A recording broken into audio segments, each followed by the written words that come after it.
各位观众，大家好，我是于文琪。今天我们请到了前任美国国防部长 Dr. Mark Esper 来跟我们分享他的新书《A Sacred Oath》。他在2017到2019年担任陆军部长之后，被川普任命为国防部长，从2019年一直到总统大选2020年11月，他的书揭露了许多川普的想法及行为，在美国引起讨论。Secretary Esper, welcome to TVBS. Thank you very much. It's great to be with you. First off, you talked about Taiwan as a sovereign country and the need to review the One China policy during an interview with Kyodo News last week. And during President Biden's visit to Tokyo earlier last week, he also said the US will intervene militarily if China invades Taiwan. Is the US policy towards Taiwan changing, or has it already changed despite the White House denial? Well, I think it is changing, and I think it should change. I'm a little perplexed why the White House continues to walk back President Biden's comments on this. He's now said it 3 times that the United States would assist Taiwan militarily. Now, he didn't define what that means, and that's important. But look, as I write in my book, so much has changed since recognition of countries was changed in the 1970s and the Taiwan Relations Act in 1979. Both China, the mainland, and Taiwan have evolved in very different ways. And now Taiwan is a very robust democracy. You've had multiple transitions, peaceful transitions of power. You can stand alone on the world stage. So I think it's time, as I write in the book, to review the One China policy, to at least educate the American people on it, and then to look at strategic ambiguity. And I think it's time to move away from strategic ambiguity. Yeah, as you said, China has evolved over the last 20, 30 years. So let's drill down on China. What was the Pentagon's view of the China threat, militarily, technologically, and economically? Because you wrote in your book that you wanted the department to actually focus on China. Well, as you likely know, every year the Pentagon puts out a report on Chinese military capabilities, and the last one during my tenure also pointed out that China is a growing military threat to us in terms of everything from its strategic weapon systems to its conventional systems. And as we noted, I think in the 2020 report, that they had the world's largest Navy at that point in time. Maybe not the most capable, but the largest certainly. So I think when you step back, though, you have to look at China not just in terms of military capability and capacity, but also technologically, economically, diplomatically, all those things that really make a difference and add up to give you a country's national power. And in this case, look, China is rising, and that's fine. I don't necessarily have an issue with China's rise. What I have an issue with, as did the Trump administration writ large, I think, is that China is doing so in a way that undermines international rules, the international order, the expectations, and is increasingly bullying its neighbors in any way, shape, or form.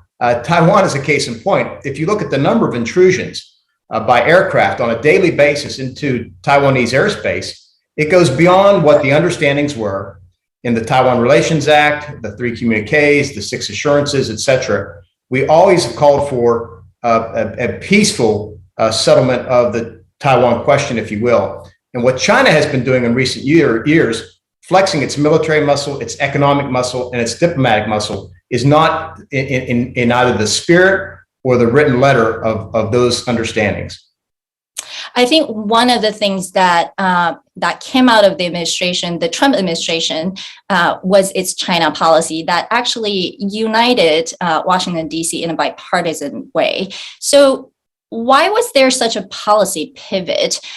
Was it driven by President Trump? If it was a different president, do you think the policy would have had a similar pivot? I was particularly intrigued by what you said in the book that Trump actually did not come around on China until his very last year, when China was kind of an easy blame target for his mismanagement of the COVID pandemic. You know, I've been watching U.S.-China relations since the mid-1990s, and I've seen it evolve over time. I always took a more hawkish view toward China, if you will. I saw the business community starting to change itself in the 2010s or so when I worked on the business side of things. I think by the time President Trump came into office, it had reached a culminating point, if you will. Plus, he brought into the administration a lot of folks who saw China differently in the same way I did. So myself and Secretary of State Mike Pompeo and others in the government. So I think the country had reached a point where we finally developed a consensus. And I think this is an achievement of the Trump administration to achieve this consensus within the government with both Republicans and Democrats, and increasingly across many sectors of our economy, that China is certainly a strategic competitor and, in my view, a strategic adversary that we needed to deal with in a more comprehensive and strategic way. And again, I give the administration credit for that. I think there's a whole lot more we need to do now, and that includes bringing on board our European partners and allies in that pursuit. Yeah, you also mentioned, China's sort of rising naval power. Let's talk about Top Gun. Have you seen it, first of all? The last time I saw it was 1986, so I have not seen the new one yet. Okay, I would encourage you to see that. Certainly would make you proud. It is such a popular movie in Taiwan as well. It projects American power, hard and soft, shows American military might through the Navy and the elite Top Gun program. And you alluded in your book the need to actually invest in the Navy, in particular, building more ships like aircraft carriers, because China is catching up. Does the US still have the maritime superiority? And what needs to be done to retain that dominance in the Pacific so the US is actually prepared for a potential conflict with China, whether it's over South China Sea or Taiwan? Well, first and foremost, the United States Navy remains the world's preeminent naval power. There's no doubt in my mind. China may have more ships, but what you have to look at is the quality and capability of the ships. And my view was that in order to perform the traditional functions of the U.S. Navy in the future going forward, such as control of the seas, maritime dominance, freedom of navigation, things like that, things that are important, by the way, in the South China Sea within the 9-dash line, et cetera. We need to have a bigger, more capable Navy, more smaller ships, more capable ships, more manned and unmanned ships, all those things, in order to make sure that we could control the seas, if you will, and keep freedom of navigation open, all those things that are important to international commerce going well into the 21st century. So China threatens that, as we all know. So I think that investment is important, and I'll have to get out and see the movie. But the fact that we're talking about a movie shows you that American cultural influence is important too. And we have to think about how we leverage those things as well. I've been fortunate enough to travel the world, and everywhere I go, look, people aspire to the freedoms, the liberties that we have, that I want to believe the people of Taiwan have, that anybody who lives in a democracy enjoys and values. And that's why I think that we are now in this big struggle. At DoD, we call it great power competition between the democracies of the world and the autocracies of the world. And the autocracies are principally run out of Beijing and Moscow. And that's what the challenge of this century is going to be about, is who wins, and who wins that in the hearts and minds of people around the world, which is why, what's happening in Ukraine right now is so important, but also what may or may not happen across the Taiwan Strait is equally important. And that is the criticality of defending democracies around the world and freedom-loving people. If the 21st century is the competition of great powers, are you worried about a conflict between US and China?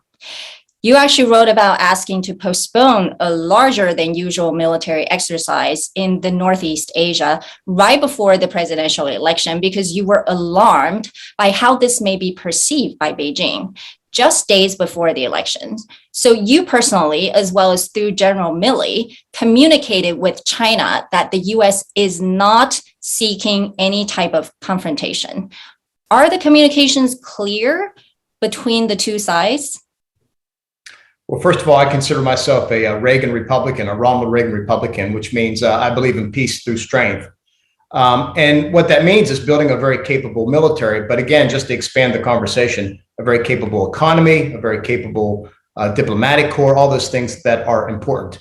Am I concerned about a war with China? In the sense that we do not need an unnecessary war with a country of 1.4 billion people, the world's second largest economy, so forth and so on. It would just do so much damage to the world, to relations between so many countries. Wars are ugly. I served in the 1990-91 Gulf War. I know what it looks like. So you don't want unnecessary wars, and you want to avoid wars, which was why I did so much outreach to my counterpart in China. I met with him on a few occasions. We would have calls every quarter. I think it's important to do that so that you avoid misunderstandings, miscommunications, that you try and build a rapport so you could avoid conflict. So I think we should do everything we can to avoid conflict, but at the same time, be ready for it, be prepared for it, so that if the Chinese choose the wrong decision, and again, this is in Beijing's hands, if they choose the wrong path, we're prepared to confront them with regard to that. Now, you said if Beijing chooses the wrong hand, and Beijing may interpret it as the US making the wrong move. We see just the decades of arms sales. The US has been selling arms to Taiwan since 1979 as required by the Taiwan Relations Act. Is that enough to deter China, given what's happening in Ukraine, as you said? What do you think needs to be done to sufficiently deter China, but not being misinterpreted? And what is China thinking regarding Taiwan, watching how the West responds to the Ukraine-Russia war? Well, with regard to your first question about preventing misunderstandings, that's why I think that moving away from strategic ambiguity is important. I think the Chinese need to know that the United States and other democracies, certainly of the region, and I would hope the world, would assist Taiwan if there was some unprovoked aggression against the island and its 23 million people. So I think that's important clarity, and that they should understand that any type of the future status of Taiwan or whatever, again, should be addressed peacefully between both Taipei and Beijing. So that's my view on that front. That's where it makes the point for moving away from strategic ambiguity. With regard to Russia and Ukraine, I think it's extremely important. I've been saying from day one back in February that not only was the United States and our European partners watching, but I also knew that folks in Taipei and Beijing were watching as well. I think Beijing certainly trying to understand Russia's mistakes, its strategic failures in terms of its underestimation of European and NATO response, but also its tactical mistakes on the ground in Ukraine, its inability to seize Kyiv, its massive losses. I think those are all important lessons, but here's the more important lesson or lessons, and that should be learned by Taiwan. Look, the challenge is, unlike Ukraine, there's not a land border with mainland, but that also means there's not a land border from which the people of Taiwan can escape and move across the border into Poland or Romania or wherever else if attacked. So I think if a conflict happens, it would take days, if you will, for friendly forces to assist. I think so much of the defense of Taiwan and therefore the deterrence of Chinese aggression will depend on Taiwan beefing up its own defenses to include its territorial forces. I think, as I've said, I think lengthening conscription should be relooked. I think the types of weapons Taiwan buys should be relooked, and we should support that. I think the type of training, all those things, tactics need to be relooked so that Taiwan becomes a much more difficult place for China to seize, to even consider seizing, to make it look very tough. So I've been saying, if Vladimir Putin was given the chance to do over Ukraine, would he even go in the first place? And I think the answer would be no, given the strategic failures and everything else that's happened. And we want China to answer that same question in the same way as a no, because Taiwan appears so capable and so difficult for China to swallow in the first place. Yeah, getting Taiwan ready to defend itself, but not being viewed as provoking China. That's a hard balance to strike. It was fascinating to read your book because you are not only responsible for the US military and defense matters, you also had to manage a president that was unusual in his governing style and comprehension of global affairs. So you did not have a typical defense secretary job, I would say. What were some of the hardest decisions you've had to make, both in terms of policy and politics? I think the most challenging thing was not just dealing with a different president. And look, they're all unique. You have to figure out how to work with the person you work for. But I think President Trump was truly different. Yeah, definitely an outsider as well. So he came in, with a different set of understandings. But look, I talk about this. I think the biggest challenge was not just trying to manage an unpredictable White House, understanding the core guiding principles of the commander-in-chief and things like that. But we had to do that at a time when we were wrestling with, ongoing conflict in Afghanistan, possible war with Iran. I dealt with a pandemic, global pandemic the world hadn't seen in 100 years. We had domestic unrest in the streets of America that we hadn't seen in generations. So there was a lot going on at once. And again, on top of this, dealing with a very unpredictable White House, and one during the last half year of 2020 focused on its own reelection, which always injects a new dynamic into any administration in any country. So look, it was a tough time. I'm very proud of both the civilians and the uniformed leaders at DOD. We stuck to our oath. We did what we thought was best for the country, and the country had a free and fair election that determined that President Joe Biden would be the next commander-in-chief. So I'm very proud of my department and what we did, and I again hope that we can continue to focus. I hope this administration will continue to focus on China and making sure that we prepare for that longstanding threat to us going forward.